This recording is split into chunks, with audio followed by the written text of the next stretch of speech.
Saudara-saudara, hari ini kita akan meneruskan 10 hukum. Masih ingat hukum apa? Jangan membunuh. Sudah pernah membunuh? Binatang sih sering ya. Saudara-saudara, masih ingat apa yang dikhotbahkan?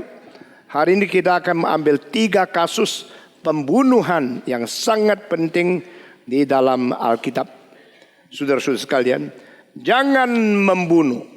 Hanya satu kalimat ini Tuhan sudah memberitahu kepada kita apa artinya hidup manusia.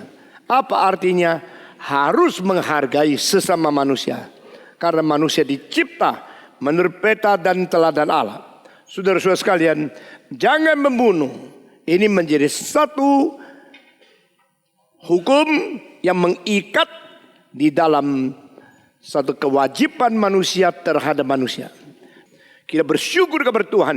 Jangan membunuh. Itu sebenarnya dikaitkan dengan ayat-ayat yang lain. Janganlah mencurahkan darah manusia. Barang siapa yang mencurahkan darah manusia, darah dia akan dicurahkan juga. Karena manusia dicipta menurut peta dan teladan Tuhan Allah. Saudara-saudara sekalian, ajaran dari Alkitab begitu sempurna, begitu jitu, begitu akurat. Karena bersumber dari Tuhan yang sendirinya adalah kebenaran. Saudara-saudara, tetapi manusia diberikan satu kuasa, satu hak, satu kebebasan yang begitu besar. Sehingga manusia kadang-kadang tidak mau diikat dan kebebasan dipakai secara sembarangan. Saudara-saudara, segala sesuatu yang diberikan oleh Tuhan, kalau sudah dilampaui, itu menjadi satu senjata yang membunuh dirimu sendiri. Manusia pada pertama-tama sudah melanggar perintah Allah. Hanya karena apa? Hak dan kebebasan melawan Allah pun diberikan oleh Allah sendiri. Wah, ini bahaya sekali ya.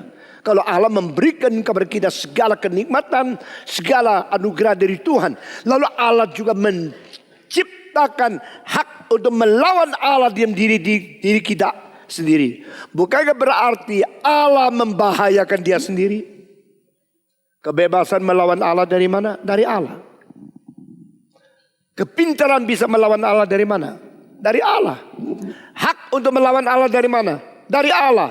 Maka Allah menciptakan manusia menurut peta teladan sendiri, termasuk manusia seperti Allah, dan mempunyai kuasa, mempunyai kebebasan, mempunyai kemauan yang hampir tidak bisa diikat. Bedanya adalah kebebasan Allah, kedaulatan Allah, dan segala kemauan Allah diikat oleh atribusi Allah yang lain. God put His own freedom under His attributes. His freedom never against His love. His freedom never against His righteousness. His freedom and His will never against His holiness. Allah secara inisiatif, Allah secara kekal, secara kerelaan sendiri menaruh kebebasan dia di bawah seluruh sifat moral dia. Itu sebab kebebasan Allah tidak menyeleweng. Tetapi kebebasan manusia yang tidak mau mempelajari bagaimana Allah mengikat diri, itu menjadikan kita menyeleweng. Lalu kita memakai kebebasan, memakai hak, memakai kepintaran, memakai segala cara yang tadinya adalah anugerah Tuhan untuk melawan pemberi anugerah. Di situ rusaknya manusia. Maka Alkitab mengatakan pada permulaan manusia makan buah yang terlarang, dia mengalami kematian. Apa artinya kematian di situ? Bukan tubuhnya tidak berfungsi, bukan otaknya tidak berelektronik, bukan berarti dia punya seluruh badan mengalami satu kerusakan. Seperti apa yang kita tahu mati kalau tubuh itu sudah tidak berfungsi lagi. Itu kematiannya jauh lebih tinggi artinya daripada sekedar mati jasmania. Itu adalah perpisahan dari sumber hidup. Mikrofon ini menjadi mati kalau sumbernya itu sudah lepas. Begitu saya lepas, maka dia tidak ada lagi nilainya. Karena dia sudah berhenti fungsi. Disambung kembali, baru dia berfungsi lagi. Saudara-saudara, jadi dia punya kapasitas fungsi masih ada. Tapi fungsi secara relasi tidak ada. relasi kalau sudah putus itu artinya mati. Pada waktu Adam berbuat dosa, lalu Tuhan mengatakan hari itu engkau makan buah terlarang, hari itu juga engkau mati. Itu bukan kematian tubuhnya, karena Alkitab mengatakan dia masih hidup 930 tahun. Tapi mati relasi, mati fungsi hidup, mati terpisah dari Tuhan Allah yang adalah sumber hidup. 2 minggu yang lalu kita bersama-sama merayakan kebangkitan Kristus. Dan saya berkhotbah kepada saudara, itu kebangkitan penghulu hidup, bukan kebangkitan suatu yang hidup, sesuatu yang diberikan hidup. Dia bukan hanya memiliki hidup, dia adalah yang membagikan hidup kepada semua hidup, sumber dari semua hidup, penghulu dan penguasa dari semua hidup. Maka dia bangkit sendiri. Saudara-saudara sekalian, Adam setelah makan dia mati. Waktu mati berarti dia terlepas daripada sumber hidup, dan dia menjadi satu hidup yang tidak kait dengan sumber hidup. Satu hidup yang tidak dikuasai oleh penguasa hidup. Satu hidup yang berkeliaran secara tidak standar hidup. Itulah anak terhilang di dalam universal. Manusia yang tidak Tuhan demikian. Lalu di situ dia tidak standar lagi. Dia tidak penguasa, tidak ada standar, tidak ada pengkelola, tidak ada dasar, tidak ada fondasi dan tidak ada arah. Lalu dia bisa mematikan orang lain. Begitu Adam melanggar hukum, yaitu melawan Tuhan, anaknya langsung membunuh. Saudara masih ingat kasus pertama pembunuhan di antara saudara? Saudara membenci saudara? Bukankah saudara mesti mencintai saudara? Sama-sama dilahirkan dari keluarga Adam, sama-sama dilahirkan oleh Hawa. Kenapa Kain membunuh Abel? Semua pembunuhan dimulai dari benci, dengki, iri.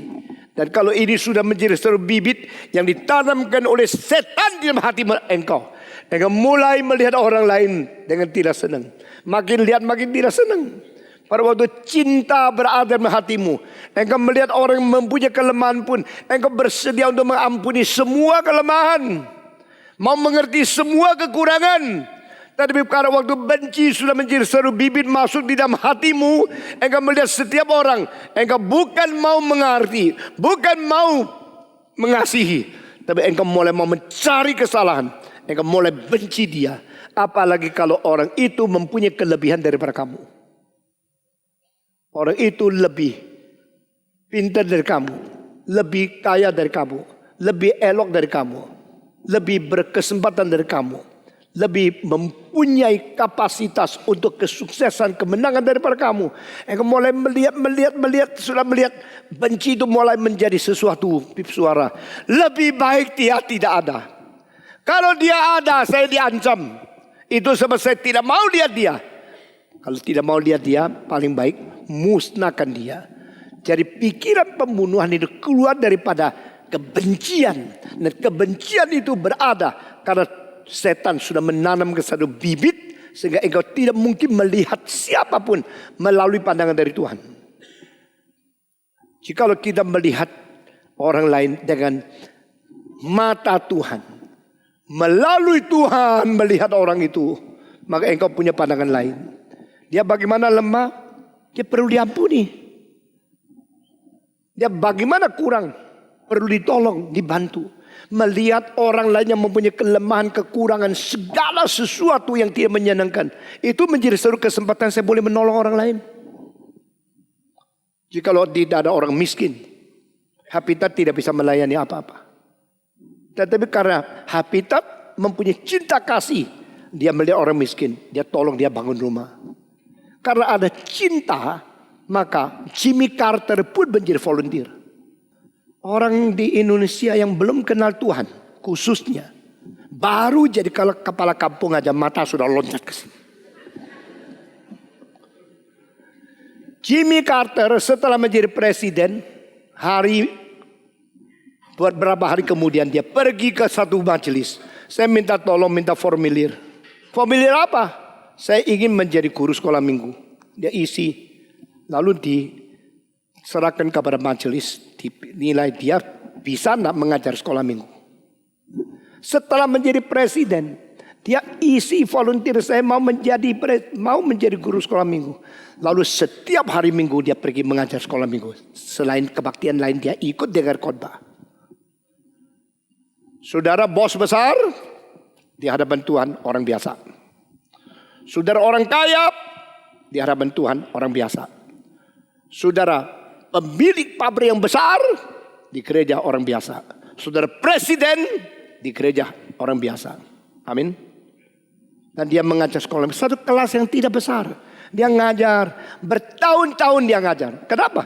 Dulu dia di Georgia. Tetapi Jimmy Carter pindah ke Washington DC. Tempat yang sangat asing bagi dia. Dia sekarang menjadi presiden. Dia masuk satu gereja. Dia orang baptis. Di satu gereja baptis. Dia menjadi guru sekolah minggu. Nah itu mental yang benar. Musa tidak mau tinggal di istana. Dia lebih suka bersama-sama menderita di hadapan umat Tuhan. Saya sangat tergerak. Saya bisa menjadi pendeta, jadi rektor, jadi apa, terus tidak ikut kebaktian. Ya. Tidak ikut doa, tidak ikut berlutut dengan saya lebih tinggi dari orang lain. Tapi tidak bisa. Musa lebih suka meninggalkan istana. Lutut bersama, nangis bersama dengan orang-orang umat Tuhan. Karena di situ dia mendapatkan identitas. I am only merely a man to be used by God. I am also with you together. We are in the same family.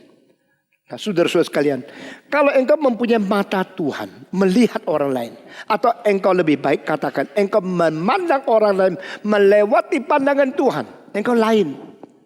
Engkau melihat setiap orang ini dicipta oleh Tuhan. Setiap orang memerlukan Injil. Setiap orang memerlukan cinta. Setiap orang memerlukan kebenaran. Lalu engkau mulai melihat kemungkinan melayani. Saudara-saudara, jangan pentingkan diri. Saya desain seluruh gereja ini sampai sekarang sekolah minggu disediakan. Semua disediakan. Tidak ada office ketua sinode. Ada office Stephen Tong gembala. Tidak ada. Tidak ada tempat you cari. Karena tidak ada pikiran sampai berapa hari ini saya pikir loh, kok tidak ada ya gembala punya office. Memang dari permulaan tidak ada pikiran itu. Semua pikir bagaimana gerak ini bisa maju, bagaimana banyak orang bisa dengar Injil, bagaimana kita memperkenalkan. Seorang dari Amerika datang ke kantor di Tanah Abang. Ini kantornya Stephen Tong kayak gini. Aduh, kita sudah membantu seorang pendeta di Kalimantan. Waktu kita pergi pedalaman Kalimantan, lihat kantor dia lebih bagus 3 kali daripada Stephen Tong. Terima uang dari Amerika, bikin dulu kantor sendiri. Lalu saya pergi mengunjungi itu. Waktu masuk kantornya, sofanya kulit semua bagus luar biasa. Ini gembala gereja besar. Saudara-saudara, mari kita melihat orang lain dari mata Tuhan. Jangan lihat orang lain dengan mata sendiri. Kalau orang terpentingkan sendiri, melihat sendiri, apapun sendiri. Bagaimana kita bisa melayani Tuhan dengan baik? Saudara-saudara sekalian. Pada waktu Kain melihat Abel, dia tidak lihat ini anak mama saya. Dia tidak lihat ini satu orang tua dengan saya. Dia lihat ini ancaman saya. Kalau boleh saya paling jaya. Seluruh dunia saya yang paling jaya. Siapapun lebih dari saya, matiin dia. Itu pembunuhan. Mengapa Kain membunuh Abel? Abel tidak rebut, Abel tidak berkelahi sama dia, Abel tidak bersalah apa. Abel hanya memberikan sesuatu kepada Tuhan melalui apa yang dia kerjakan. Dia bilang, saya juga memberikan sesuatu kepada Tuhan melalui apa yang saya kerjakan. Tapi Abel mendengar firman Tuhan dengan baik. Dan Abel tahu kalau hanya melalui penumpahan darah, kematian daripada anak domba Allah, baru dosa aku diampuni, baru aku diterima oleh Tuhan. Orang liberal sangat kurang ajar. Dia mengatakan kalau you berani mentafsirkan seperti itu, berarti you menjadikan Allah suka minum darah. Kenapakah persembahan Kain tidak diterima? Karena tidak ada darah. Kenapakah persembahan Habel diterima? Karena ada darah. Maka orang Injil mengatakan inilah melambangkan Kristus mati tersalib. Ini melambangkan Kristus mentumpahkan darah membersihkan kita. Allahmu suka minum darah. Allah apa itu? Liberal mengatakan tafsiran begini dan tidak bisa diterima. Saya tetap tafsirkan begini. The Lamb of God slain even before the foundation of the world. Anak domba Allah yang disembelih sebelum dunia diciptakan. Ini sesuatu yang ditetapkan oleh Allah di dalam kekekalan. Ini sesuatu direncanakan oleh Allah sebelum dunia diciptakan. Tidak ada pengaliran darah, tidak ada pengampunan dosa. Akhirnya dikonfirmasikan di dalam Ibrani pasal 9 ayat keempat. Tanpa pertumpahan darah tidak ada pengampunan dosa.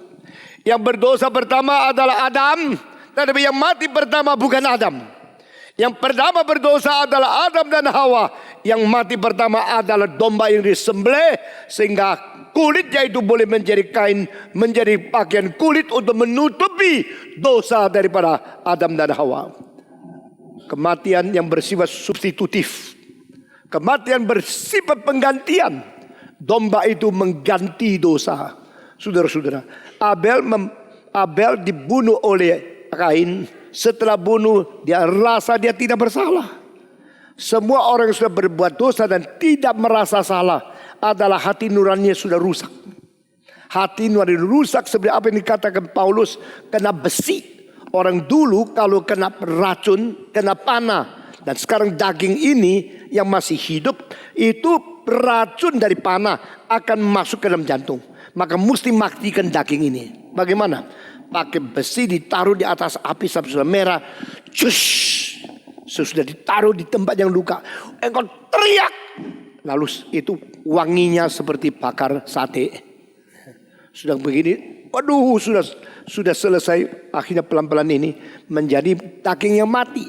Sudah menjadi daging yang mati. Dengan demikian racun itu tidak mengalirkan ke dalam jantung. Engkau tak jadi mati. Untuk menghidupkan diri, matikan sebagian daging. Daging yang mati itu sudah sembuh, menjadi begitu kaku, menjadi begitu bercacat, dan engkau pegang dia tidak ada rasa karena syaraf di situ mati semua. Nah, orang yang tidak ada hati nurani, Paulus berkata, persis seperti hati, seperti daging yang sudah dilukai dengan api, Nah, orang serdadu yang sudah kena racun daripada panah itu, engkau bisa melihat dagingnya di sini, di sana. Ada gumpalan daging yang sudah mati karena kena api itu. Ini cara dulu untuk membuat satu kesehatan tanpa dirusakkan oleh racun. Steril dengan cara begini.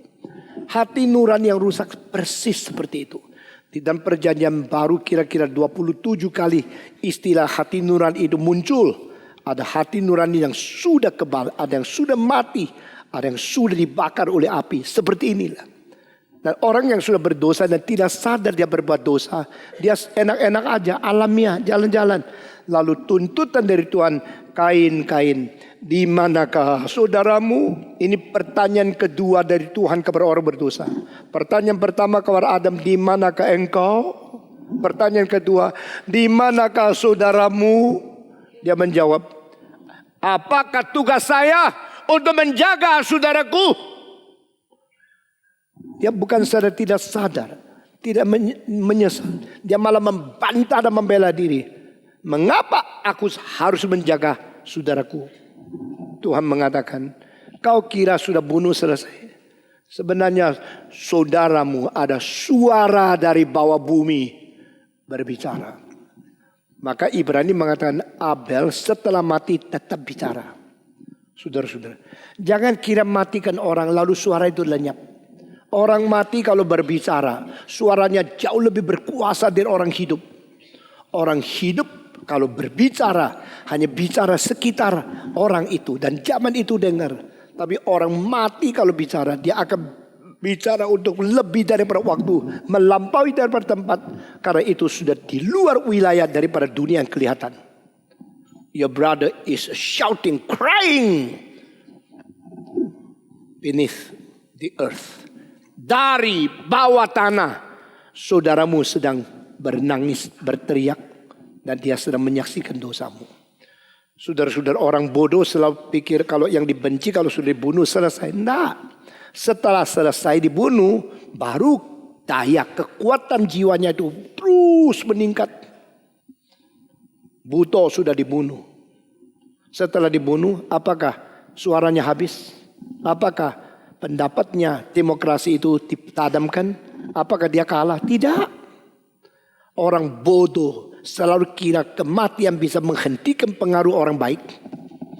Tetapi orang-orang yang benar-benar baik setelah mati baru keluarkan kuasa pengaruhnya kepada seluruh dunia. Jadi jangan lihat waktu hidup berapa hebat. Sudah mati bagaimana? Orang Tionghoa mengatakan kai kuan lun ting atau kai kuan ting lun. Sama. Setelah tutup peti baru bisa kita menilai orang itu bagaimana. Waktu hidup kelihatan begitu hebat, setelah mati terbongkar semua kerusakan dia. Skandal dia semua terbongkar.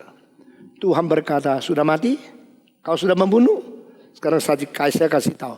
Saudara yang kau bunuh itu sekarang berteriak dengan suara keras dari bawah tanah. Dan Tuhan dengar. Dan Tuhan memperbolehkan engkau membunuh. Setelah selesai itu baru Tuhan sekarang menuntut engkau.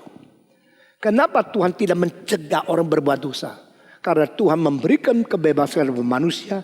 Tuhan sangat menghargai kebebasan yang diberikan.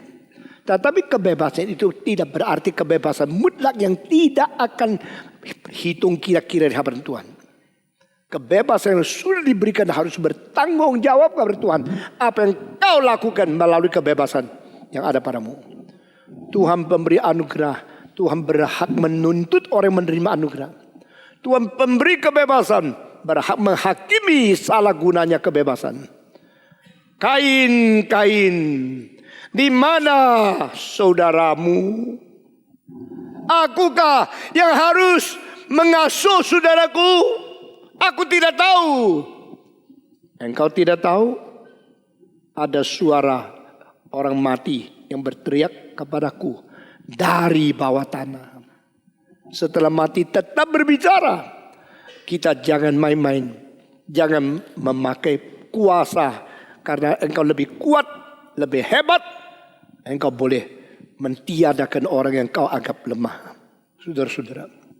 Kedua contoh kematian yang dilakukan pembunuhan adalah oleh seorang namanya Ahab. Ahab adalah raja Israel.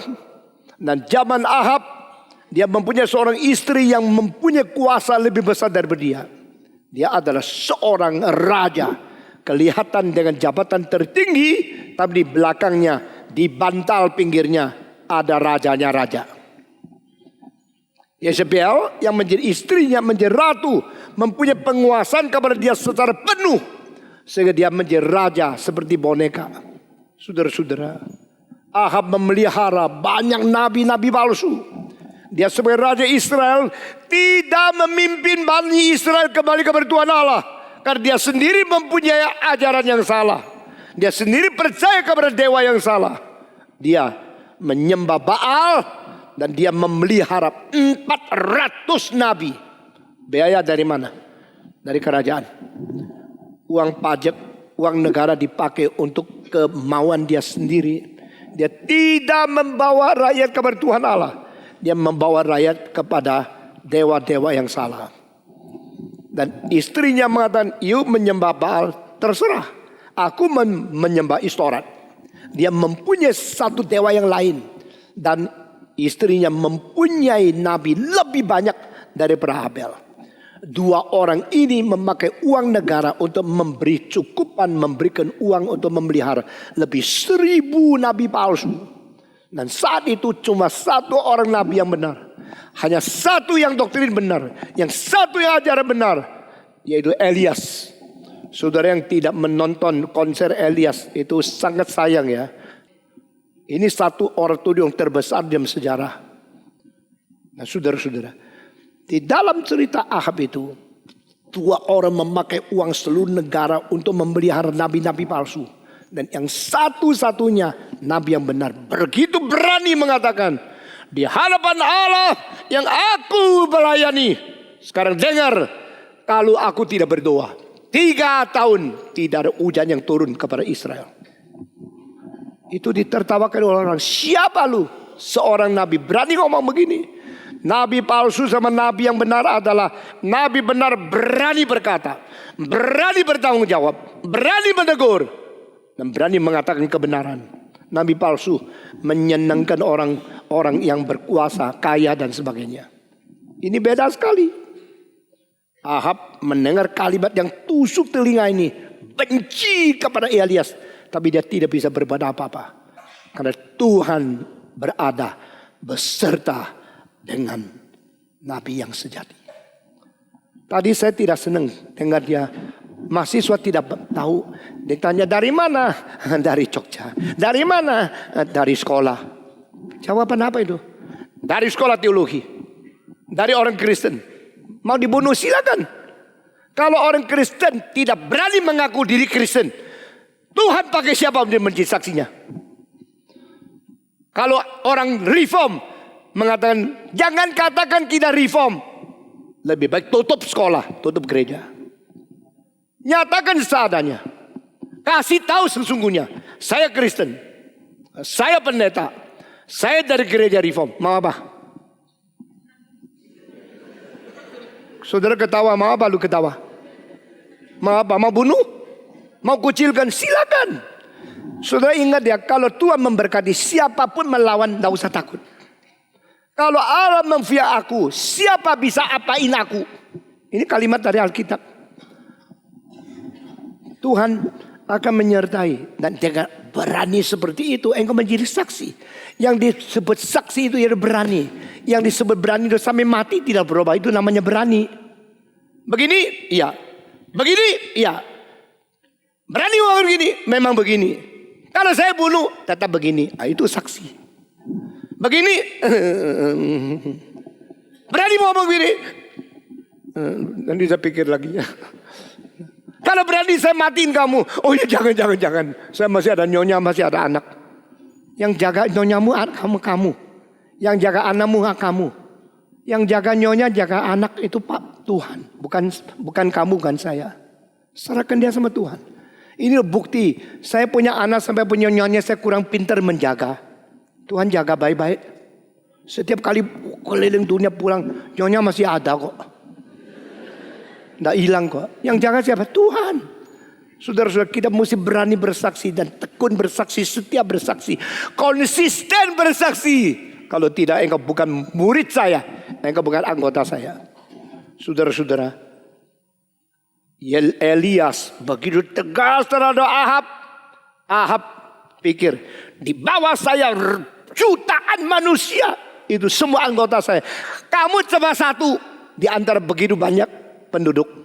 Elias punya pikiran lain. Tidak, saya milik Tuhan. Kamu cuma seorang raja yang bisa mati.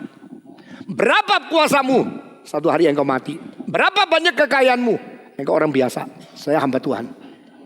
Akhirnya si Ahab terus mikirkan diri. Si Elias terus memikirkan Tuhan dan rencana Tuhan.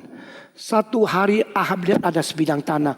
Waduh, di kota ini tanah paling baik di sini. Kalau saya dapat tanah ini, saya bikin taman kerajaan. Wah, paling bagus Hong Shui-nya. Kalau saya dapat tanah ini, bikin proyek mega, saya dapat uang yang banyak. Lalu dia suruh orang pergi tanah itu. Siapa sih pemiliknya? Pemiliknya adalah seorang yang mendapatkan warisan dari orang tua.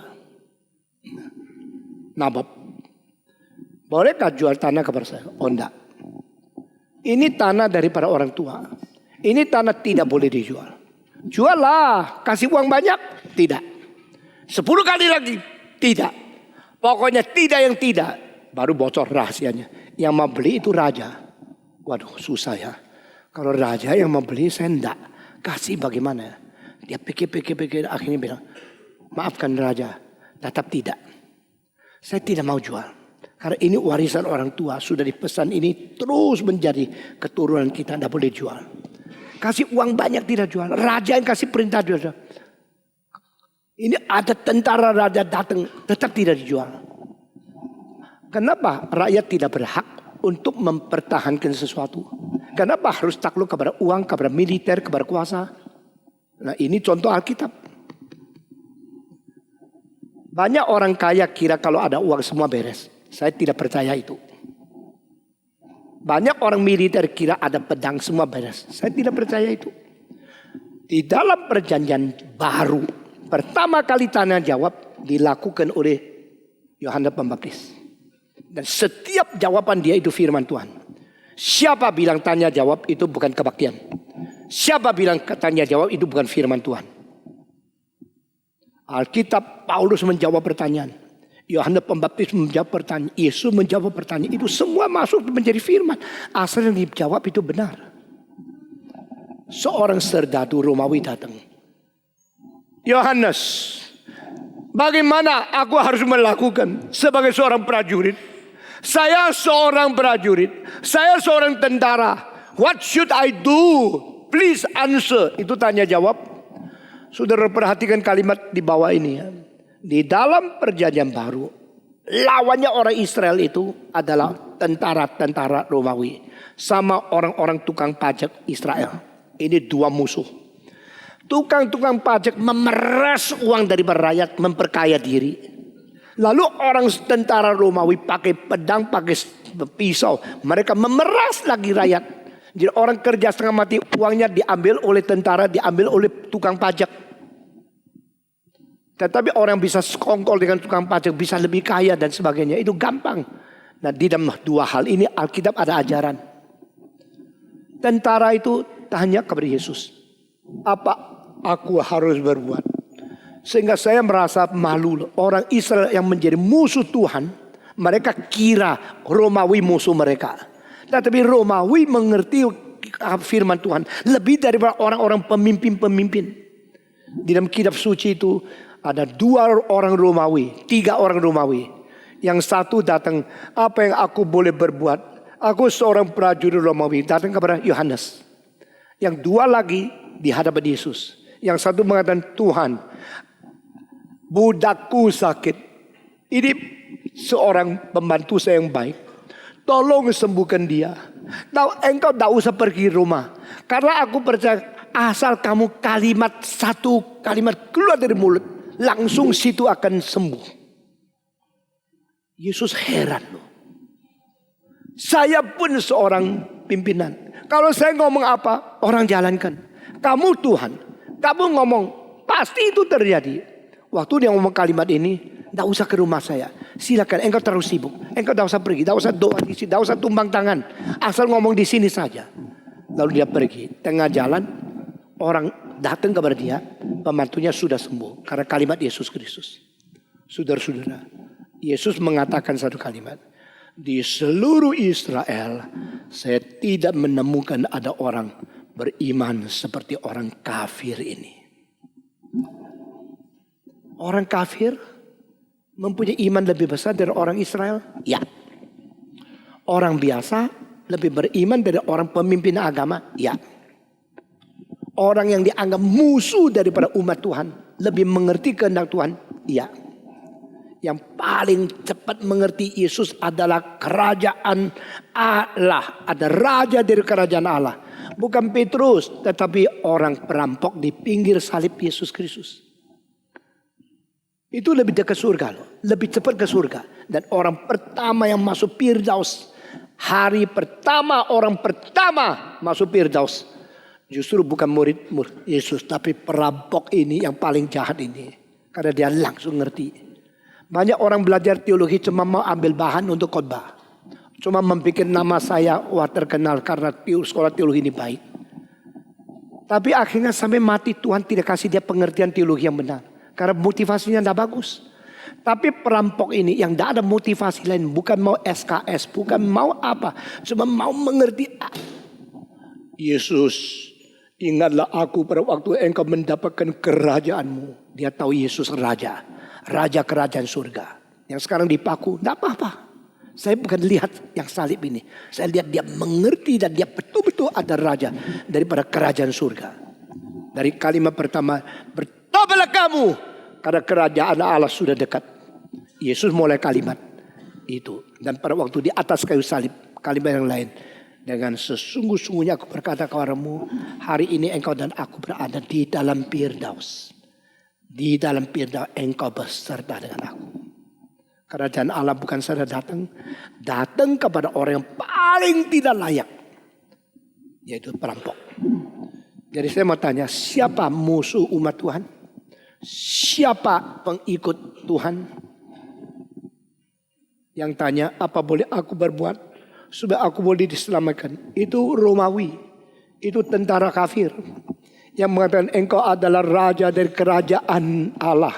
Kalau engkau kembali jangan lupa ingat aku. Itu orang perampok. Setelah Yesus mati yang berteriak engkau adalah anak Allah. Itu bukan pemimpin agama, bukan penghulu daripada imam, tetapi dia adalah seorang centurion yang menguasai 100 derajat dari orang Romawi. Jadi yang menjadi musuh Israel itu tukang pajak, itu Romawi? Tidak juga. Akhirnya ada tukang pajak yang menjadi paling cinta Tuhan, yaitu Matius. Yang menjadi tentara Romawi yang menginjak-injak hak daripada asasi orang Israel. Itu ada yang paling mengerti firman Tuhan. Ini semua paradoks. Seluruh kitab suci itu penuh dengan paradoks. Yang kita rasa tidak mungkin-mungkin. Yang kita rasa iya tidak. Yang kita rasa tidak iya. Ini seluruh kitab suci Tuhan memberikan bijaksana kepada kita. Nah, saudara-saudara sekalian. Pada waktu Ahab mengatakan, aku ingin beli tanah ini. Tidak. Tidak bisa. Raja tidak peduli. Nabob mempunyai hak. Hak asasi manusia itu dikatakan di dalam Alkitab. Akhirnya dia pulang. Si Ahab ini murung. Pulang terus tidak bisa tidur, tidak bisa makan. Tanah itu baik. Saya developer. Kalau saya mau develop tanah itu, saya usir semua orang di situ. Saya boleh develop. Saudara-saudara, di Tiongkok ada beberapa orang namanya Ting Zifu. Sebidang tanah itu semua sudah dibeli. Ada satu rumah tidak mau jual di tengah. Satu tok tidak mau jual. Akhirnya mereka keduk tanah membuat parkir di bawah. Tapi satu rumah itu tidak mau dijual. Akhirnya sudah keduk sisa satu kayu paku di atas. Dan dia tidak mau jual. Akhirnya dia kalau mau pergi mesti turun dulu ke tempat parkir yang berapa meter. Lalu jalan sudah naik lagi. Pokoknya tidak mau jual. Akhirnya menjadi satu tantangan. Apa artinya hak asasi manusia di negara komunis? Diindahkan atau tidak? Pemerintah komunis buat. Tidak berani usir, tidak berani pakai tentara. Dia tidak mau jual, ya tidak mau jual. Akhir negosiasinya sampai bertahun-tahun. Jualnya itu sampai ratusan kali harga biasa. Baru dijual. Atas kemauan saya jual, you baru bisa beli. Kalau saya tidak mau jual tanah, jangan pakai tentara. Jangan pakai hukum. Saya ada hak asasi manusia. Inilah di Alkitab Nabob orang pertama mempertahankan hak asasi manusia. Sudah mempertahankan bagaimana? Ahab bohat. Pulang ke istana. Murung. Sedih. Tidak bisa makan. Nyonya tanya, hei raja. Raja laki-laki. Di mana kejantananmu? Kamu sekarang sedih-sedih apa? Ya itu loh. Nabob tidak mau jual tanahnya. Aduh gampang gini. Bunuh dia aja. Kamu kan raja. Kamu ada kuasa kan? Ada uang, ada militer, ada kuasa, ada hak. Raja. Kau takut sama satu orang? Gampang. Saya yang urus. Saya biasa. Apapun saya kerjakan beres. Lu udah beres-beres. Si raja. Itu juga gua ini raja loh. Lupa gua raja. Aduh terima kasih ada ratu yang mengingatkan raja. Kalau ada nyonya kayak begini gua terus kerucuk. Jadi ini nyonya packing saya. Oke, dalam hal ini saya serahkan engkau. Langsung suruh bandit-bandit ke situ. Bunuh Nabob. Sudah bunuh selesai. Nah, sudah kan? Sekarang engkau mau apa? Tanah itu semua milikmu. Engkau mau jadi apa saja. Jadi taman boleh, jadi itu. Istana boleh. Mau jadi itu apa saja boleh. Kan kau memiliki tanah itu. Sudah semaumu kan. Aku sudah bantu kamu. Oke. Mulai hari itu si Ahab bisa tidur. Coba dengar ya. Bunuh orang masih bisa tidur. Itu bakat tidurnya besar. Sudah bunuh orang masih enak-enak. Terus hari esoknya dia dengan semangat luar biasa senang, tanah itu semua milik saya. Sekarang saya mau pilih lihat tanah itu. Saya sudah lihat alurnya. Itu bagaimana. Lalu saya bisa desain. Begitu dia masuk banyak pohon. Dia jalan-jalan. Sekarang tanah milik saya.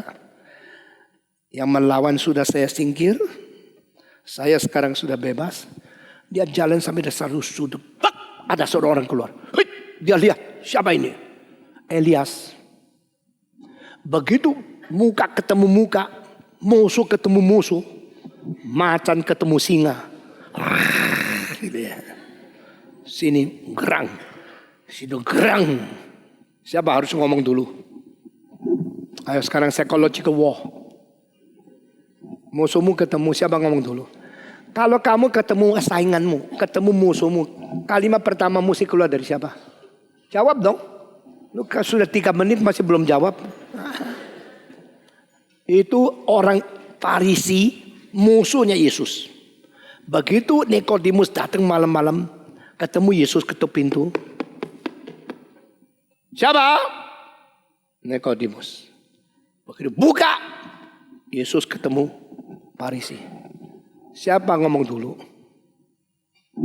Kamu kalau berkelahi sama istrimu, besoknya siapa ngomong dulu? Ayo. Nah, kalau gini ngerti ya. Sudah habis berselisih. Orang yang ngomong dulu biasanya rohaninya lebih baik sedikit. Nah tentulah kira-kira begitu.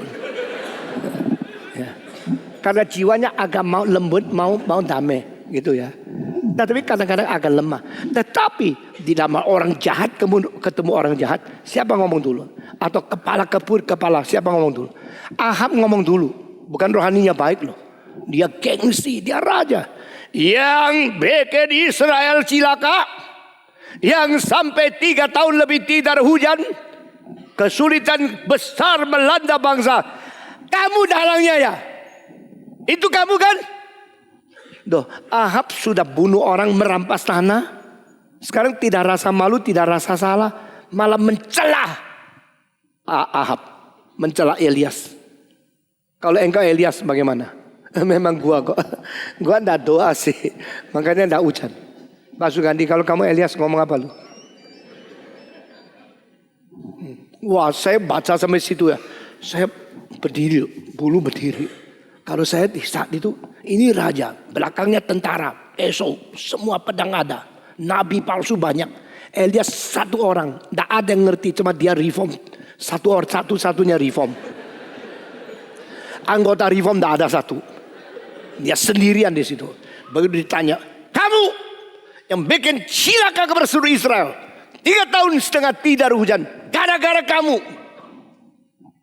Israel menjawab apa? Bukan aku, tapi kamu. Waduh, kamu-kamuan ini. Kamu dan keluargamu yang kurang ajar. Kamu yang bikin cilaka kepada Israel, bukan saya. Saudara kalau difitnah jangan terima ya. Ini Alkitab ya. Yang tidak salah jangan minta ampun. Maaf ya, maaf. Maaf apa? Saya baru waktu umur 27 di gerejaku. Karena saya punya prinsip tegas-tegas gini. Seorang majelis tua mengatakan, saya ampuni kamu. Karena kamu masih muda. Keras-keras, tidak tahu pengalaman hidup. Saya ampuni kamu. Saya ampuni kamu. Saya pikir apa lu ampuni gua? Saya mengatakan maafkan ya. Kau majelis yang umur lebih besar dari saya.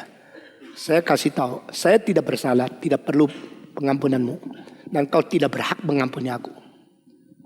Menjadi hamba Tuhan tidak gampang. Dari muda itu mulai cari identitas sendiri. Dan kalau panggilan Tuhan itu ada, tidak bisa kompromi. Waktu Ahab mengatakan, kau yang bikin cilaka Israel. Dia menjawab, bukan aku. Kau. Dan keluargamu yang bikin cilaka. Kau kira kau sudah membunuh Nabob. Kau sudah mengambil tanahnya.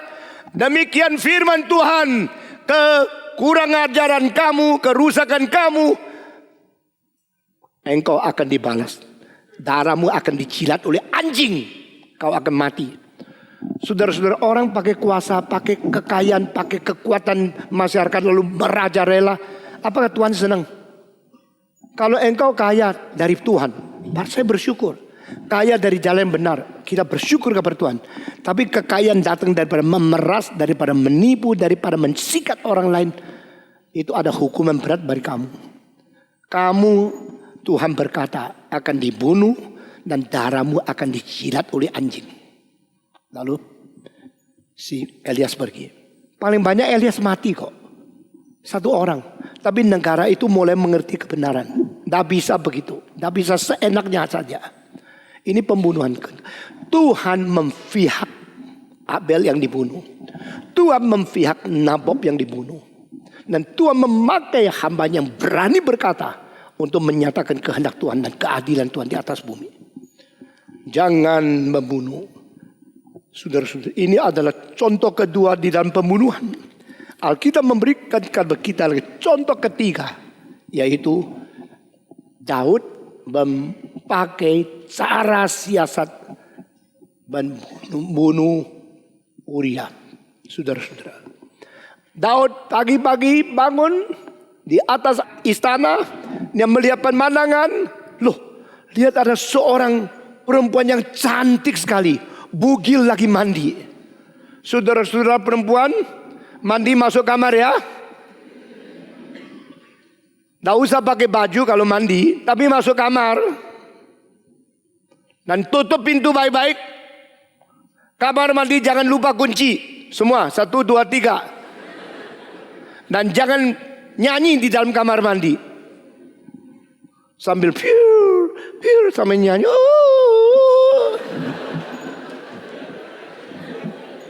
Saya mengatakan kalimat ini karena apa? Karena kira-kira 40 tahun yang lalu ada seorang perempuan mandi sambil nyanyi-nyanyi. Jadi akhirnya ada seorang pria naik lihat dari jendela. Akhirnya dikucilkan. Hari itu kalau yang mandi dan nyanyi, pasti tidak terjadi hal itu. Sambil piur-piur, sambil mandi, orang tahu lu mandi pasti tidak pakai baju. Nyanyi-nyanyi lagi, wah suaranya merdu lagi. Laki-laki yang kepingin lihat sehari kesempatan digoda oleh iblis. Jangan pakai baju terlalu tipis. Kalau miskin, daftar, tolongan. Pakaian terlalu tipis. Pakaian terlalu pendek, pakaian terlalu press. Tidak boleh. Semua 1, 2, 3. Pakaian terlalu tipis, terlalu pendek, terlalu ngepres. Itu tidak boleh. Meskipun engkau badannya bagus sekali, ya sudah nikmati dewe aja. Sudah nikah, sharing kepada suamimu sudah cukup. Dan pada waktu Daud melihat begitu indah, cantik, mulai pikir, I want her. I want her. Sex imagination. If she is here on my bed, how good is that? Sex fantasi, sex imagination akan menjadi satu action. Kirim orang tanya, perempuan ini siapa namanya? Umurnya berapa? Sudah nikah belum? Mungkin tidak kenalan sama saya. Raja kok. Raja punya kuasa yang besar sekali bukan? Raja mau apapun bisa kok. Apalagi raja di sekitar itu semua istrinya banyak sekali. Tapi raja di sini lain. Ini raja yang ada Tuhan, ada Musa, ada Taurat.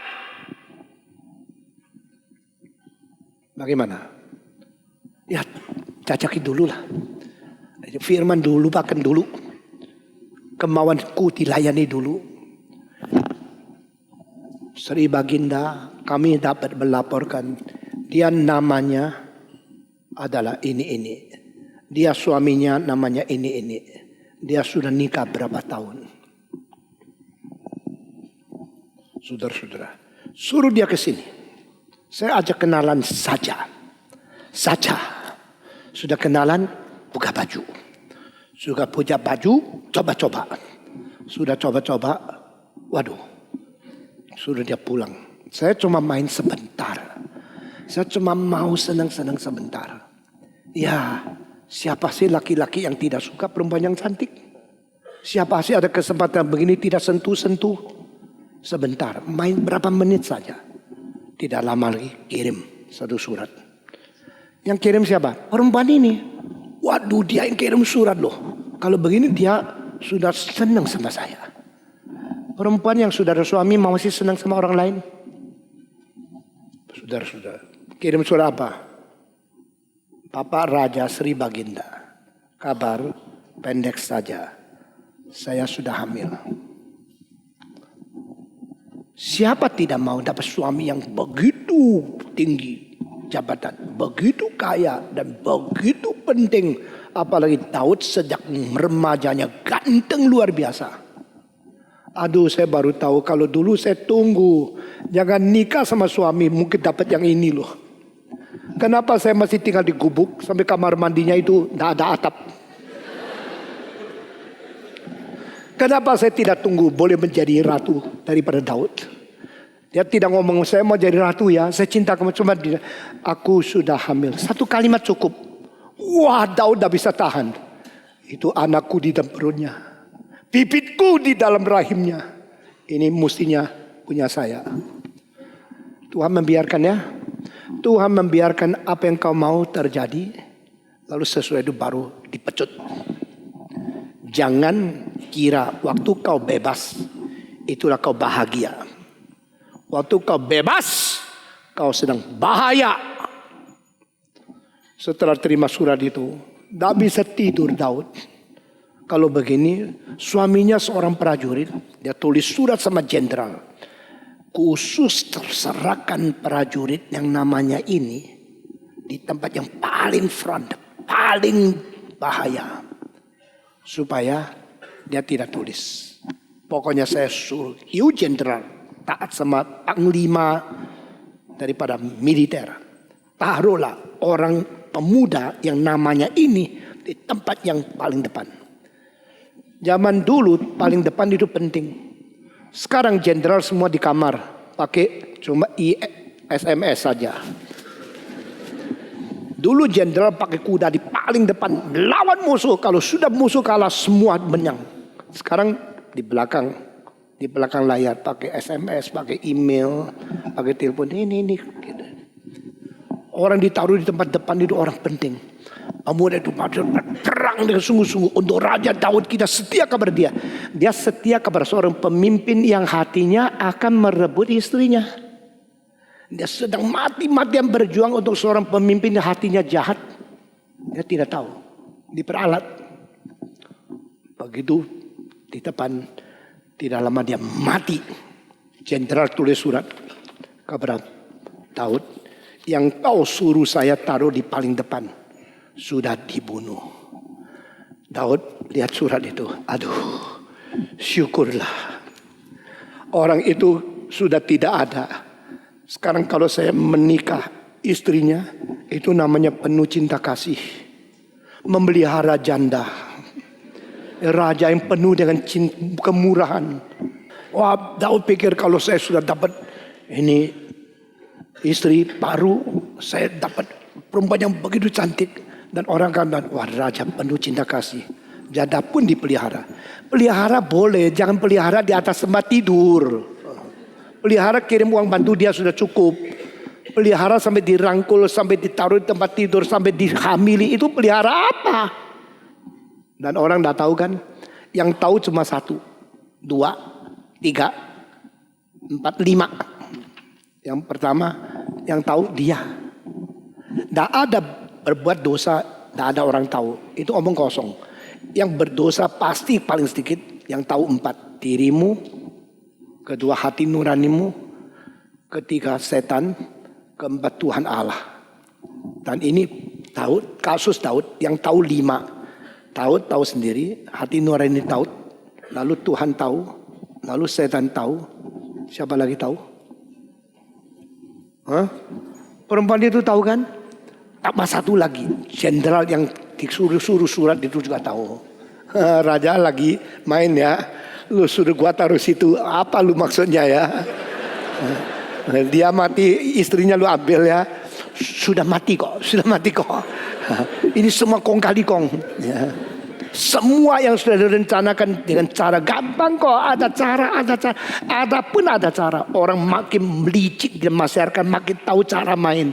Tapi yang paling tahu bukan kamu, bukan dunia ini. Tuhan Allah dilihat. Sudah selesai. Perempuan sudah dibawa. Lalu satu hari ada seorang nabi dari desa kecil. Itu nabi lulusan sekolah teologi yang tidak terkenal. Itu tidak pernah bikin KKR besar. Itu orang biasa datang. Siapa? Saya adalah siapa? Nathan. Mau apa? Saya nabi. Ada suara Tuhan untuk raja. Silakan masuk. Nathan, engkau dari kampung mana? Oh, kampung kecil, Pak. Di situ orang Kristen berapa banyak? Perlu bantuan dari kerajaan? Hah? Adakah apa yang boleh saya kerjakan? Enggak, saya mau cerita. Oh, nabi cerita. Nah, silakan cerita. Begitu loh, Pak. Ada satu orang, itu orang kaya sekali. Dombanya banyak sekali. Ratusan domba, gemuk-gemuk, kolesterol itu semua ada. Lalu di sebelah dia itu ada seorang miskin petani. Cuma satu domba kurus, bungkring. Itu sudah kurus kering sekali. Lalu satu hari itu ada seorang tamu datang kepada orang kaya. Orang kaya ini mengatakan, aduh tamu ini tamu agung. Sudah lama dah lihat, saya mau jamu dia. Ayo kita nanti malam makan ya. Makan itu kambing guling. Ya, ada dagingnya bisa jadi sate, jadi ini, jadi enak luar biasa. Ini koki saya di istana baru dapat luar biasa bagusnya. Suka oh dia saya mau. Nah, orang kaya itu sudah panggil pembantunya bikin meja malamnya makan. Tapi mau potong kambing yang mana? Dia bilang, potong saya punya kambing banyak. Kalau potong satu kurang satu. Lu curi yang sebelah punya aja. Ini orang miskin itu.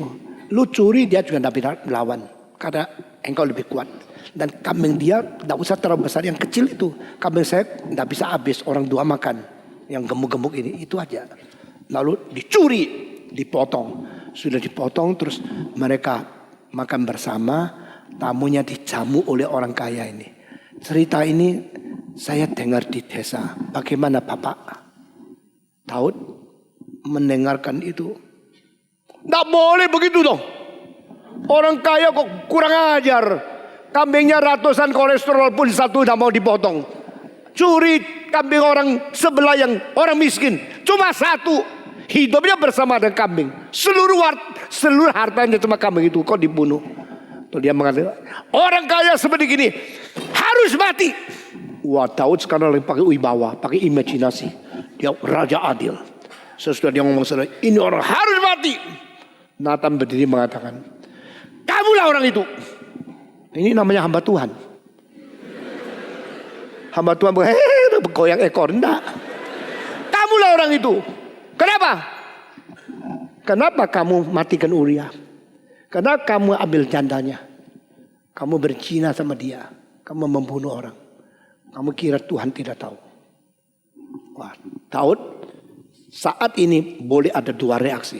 Usir dia keluar. Karena dia berani mengatakan raja salah. Berani kritik. Usir dia. Inilah sikap yang diambil oleh Herodes. Sama-sama menjadi hamba Tuhan. Nathan mengatakan, kamu berzina. Kamu salah. Daud akhirnya menangis di hadapan hamba Tuhan. Minta Tuhan ampun dia. Tetapi Herodes mengatakan, siapa kamu? Berani menegur saya. Masuk penjara. Penggal kepala. Saudara-saudara, saya tidak peduli siapa engkau.